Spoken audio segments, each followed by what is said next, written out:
To Nigerians out there, come on now. Let's talk about military mental health. How are you doing? I'll wait for one person to join and then we go ahead.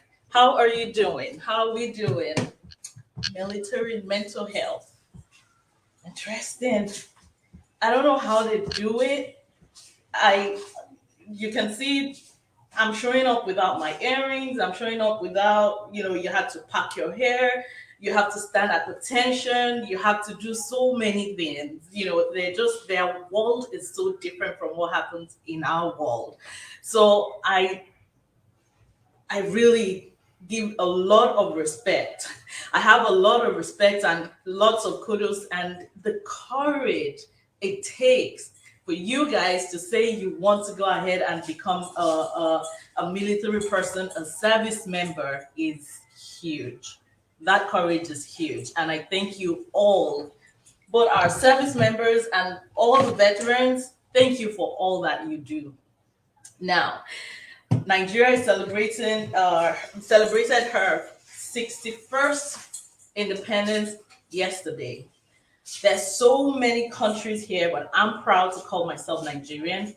And I know that we have military people in all these countries, in all the countries represented here, or your country, you looking at me right now. I know that we have so many people defending that nation. We have a lot of these courageous, honorable service members who are sacrificed, like signed off their lives, like we're here, we'll defend the nation, come rain, come sunshine. And there are millions of them out there. And we cannot just continue living our lives for us humble civilians. I don't want to say what we usually say, but humble civilians, we can't just continue living our lives without even, wanting to know how are they doing. Because to me, they're like superhuman. I don't know how you wake up one day and decide, oh, hey, I'm going to sign off to just defend my country, sign off, ready to lay your life down for the love and in defense of your country. We give it to you. So yes, if you're here, like I said,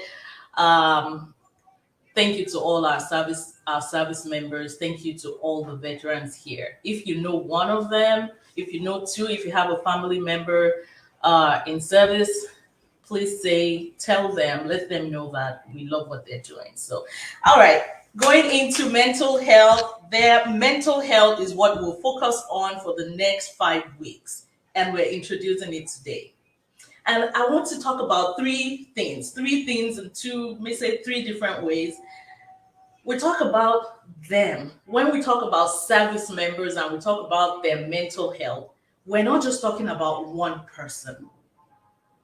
I mean, so from next week, we're really going to change it to the military family's mental health. Because no service member is an island. No service member just dropped from heaven and they're there to serve the country. They are from somewhere.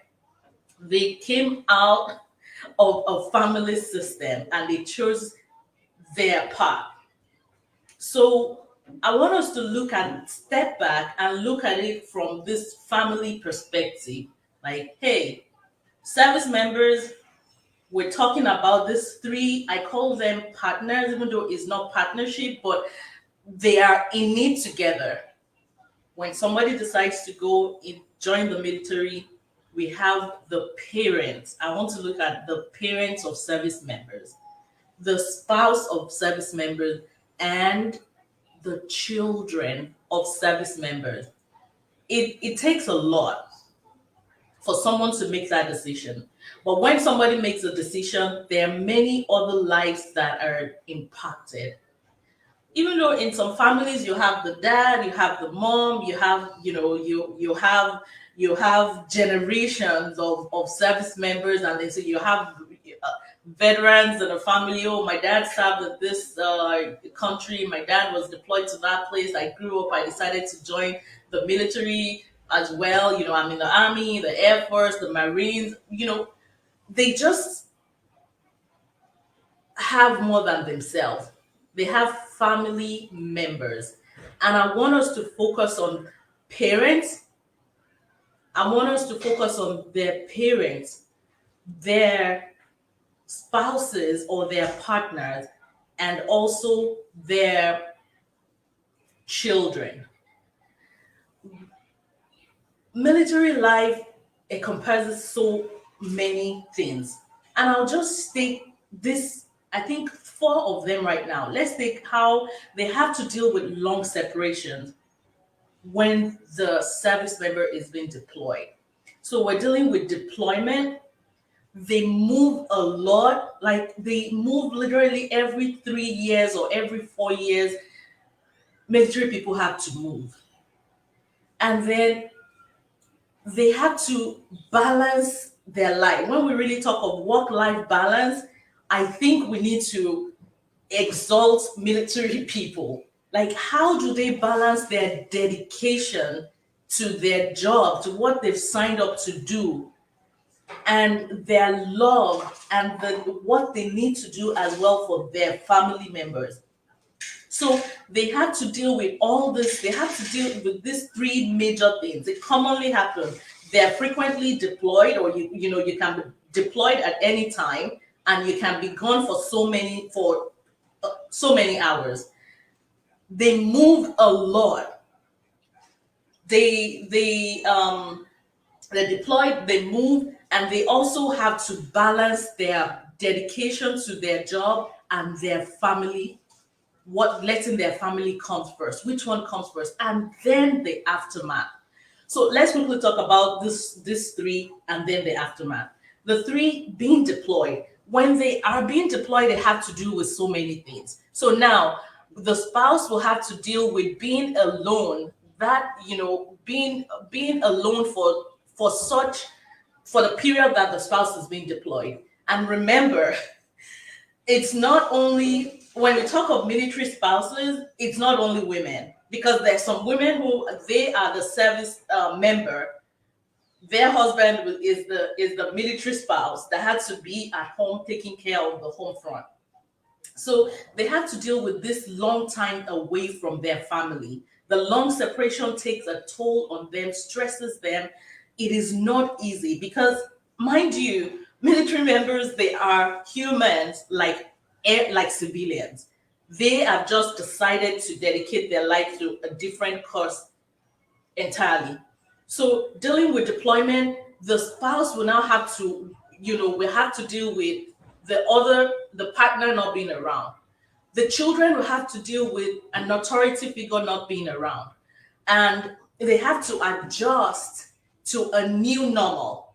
The spouse will have to adjust to single parenthood for the period of time that the service member has been deployed.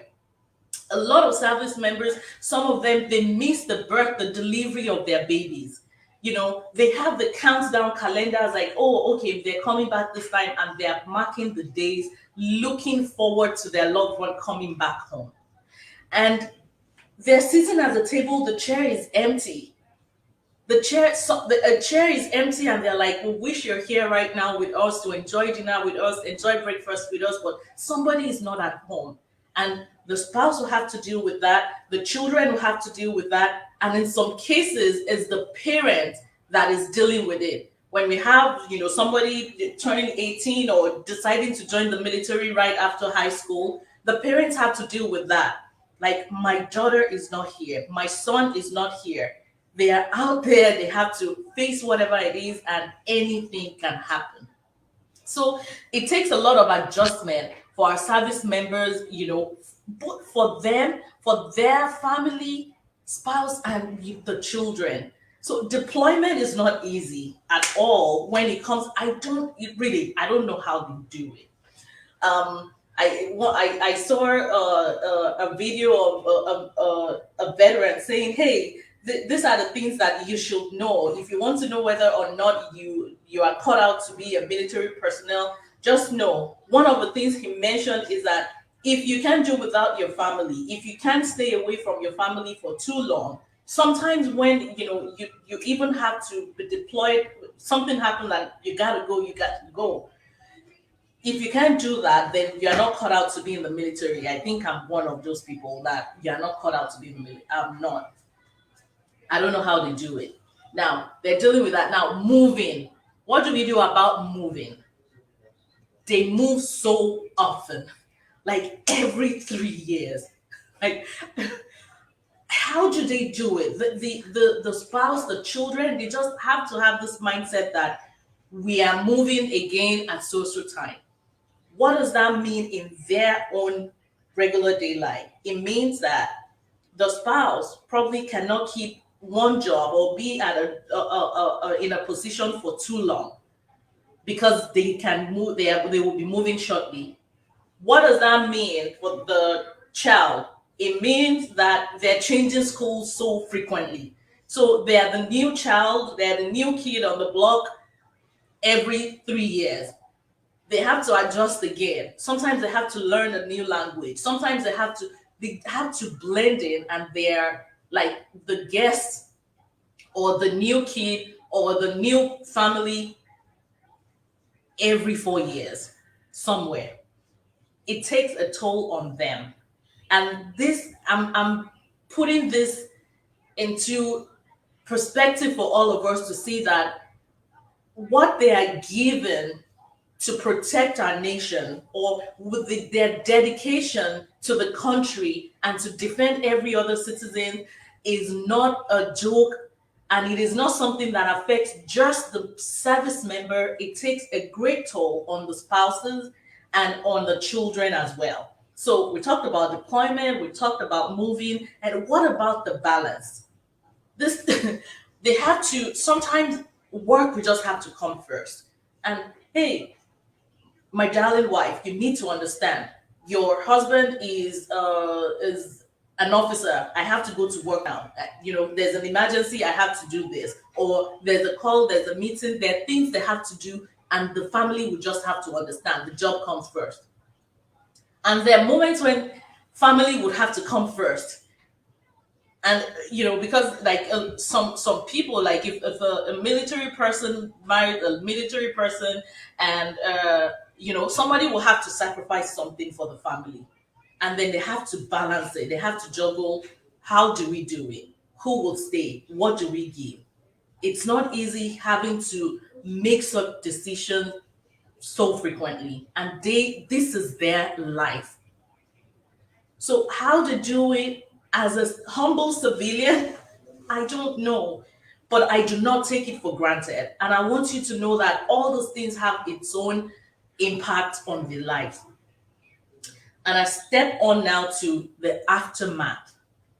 With the decision to join in, being a service member, and then when after, sometimes during their service, things happen and they have to deal with the aftermath of it. The aftermath can be physical issues or the physical impact. Like sometimes our veterans, there are a lot of veterans or that lost the body part. There are lots of veterans that they lost their partner, their team member, when they were on the war front. There are those who they witness all sort of things they have to live with. Some of them, they have injuries. Some of them, they have scars that they have to live with.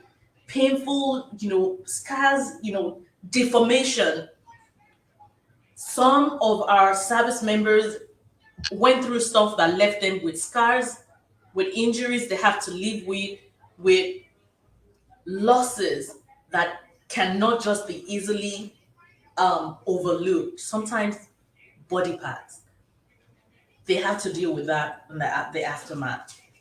What about the social impact? Sometimes when our military people, when they're coming back or when they have to transition back to when they have to transition back to the civilian life, it is not easy for them. It is not easy for them. Hey, IT in the house. Oh, my beautiful sister Aduke, thank you so much. And IT is here. Huh. Thank you. Okay. Now, it is not easy when they have to deal with all those things: the physical part, the social impact, and then the mental impact, which is the one we're going to focus on. It is not easy when they have to deal with the mental aftermath or the mental health challenges that military people have to go through. And there are a number of them, you know, but we all know when we talk of veterans, when we talk of, service members, or when we talk of, the military health, mental health, we know that PTSD tops the list because their work, most of them, those that would have to go to combat, what they're doing is not bread and butter. It is sometimes they have to face life and death situation most of the time. And PTSD is the mental illness that is developed when someone had faced life experience or witnessed life threatening situations. Experienced or witnessed life threatening situation. So it is not, we have to talk more about it and understand how can we support them. What should we look out for? What is PTSD? Now, a study had shown that PTSD is about 15% higher in veterans than military people. So we have the prevalence of PTSD, post-traumatic stress disorder, very, very high in our military people, and veterans more than in civilians, because their work is not a piece of cake and they face life-threatening situations a lot of times. And PTSD is there. Another one is traumatic brain injury. When something happens to our brain, when there is something going on, when we get a blow, a punch, something tragic, when it happens to our brain and it shakes the brain, there are a lot of changes that can come with it. Personality changes, behavioral changes, emotional changes, even our ability to do basic things for ourselves. Things can happen when there's a trauma to the brain itself. Now, this is not just witnessing something, this is not experiencing something that is life-threatening. This is when the brain, the organ that takes care of our feelings, our thoughts, and our behaviors, our interaction with people, when that organ, when it gets a blow to it, when it's bruised, when it's traumatized physically as a result of the things that happened maybe while they're away at war, it is something that is very common among our veterans, our military people, that we also have to look into. Another one is depression. This group of courageous people, they have a lot to deal with, particularly when they are transitioning. They have to be away from their families a lot. There's some things that can, they have to be ready. They have to be on the go. They have to be ready to adapt to changes. Even the process of becoming one, the mindset, there are drills. That I just asked a question in the group that, hey, service members and veterans, I was like, how do you even hear what your drill sergeants say? That period when they're getting into the military is a period that is not, I've heard stories, sometimes it's funny when they're telling you, but they are broken to the core and they submit to, it is just all about the team. It is not about themselves. You have to be selfless. You have to like forget the I word. It is not the I, it is we. It is a team. They move together, they fight together, they win together, they celebrate together, they do everything together. So it is not about them, absolutely not about just them. So when they leave the I life to the we mission, it takes a toll on them. I mean, it takes it takes a lot to get to that point, and that is all they know. So when they have to transition back, they have to deal with a lot because of the deployments, because of they are gone for so long, because they move so frequently. They're having to deal with adjusting. They have to adjust. They need to deal with family reintegration. Even as a service member, when you leave the house for 6 months, there's a way they're doing their things. You come back, you have to adjust again, even to your family. They deal with homelessness. They deal with employment issues.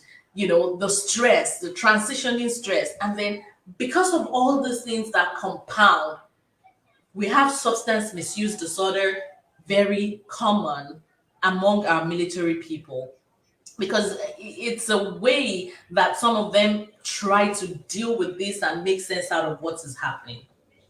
And when they're doing that, they need all the support they can get.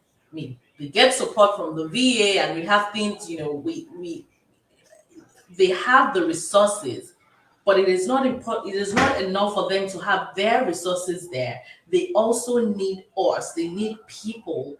They need we civilians understanding what they're going through and helping them to deal with it, helping them to accept it, helping them to live with this and make life more meaningful, instead of just being in their own world, and then there's another world of the civilians, and we don't even have an idea of what is going on.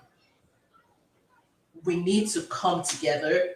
We need to understand that this group of honorable, courageous people need our support, and there are things that we need to do to support them. There are basic things we need to know to support them. So that's there. This is just like introducing this topic, introducing this series, and we're going to have them coming to talk about their theme, coming to talk about their life, coming to talk about mental health as it is to them. So let us be ready to listen, to hear from them, to learn. I'm so eager to learn from these people. I'm so eager to know what they're doing. I'm so eager to understand them. And we're going to have a blast with these people. We're going to have a blast. It will be a very interesting episode. So get ready, get ready. If you know a service member, please tell them to join. We want to hear the experience. We want to know what they're going through. We want to learn how they're coping. We want to know a lot about them. And it is a knowing that we are able to better understand them as civilians. It is a knowing that we are able to do what we need to do to make mental health awareness about military people be increased among civilians, and also to work together to decrease the stigma that holds both civilian and the military people from seeking the help they need. So next week, we're going to have guests. We will have them coming to talk about their thing, and I look forward to this, listening to them, hearing their experiences, and knowing what they need us to do and how we can better support. And for those of us who have family members who are in the military, active members or veterans, understanding this thing will give us a better insight and perspective into how we can best support them. So yeah, thank you for watching. Thank you for coming. Next week, we'll get the ball rolling and we'll understand more about military mental health. And until then, My mental health matters. What about yours?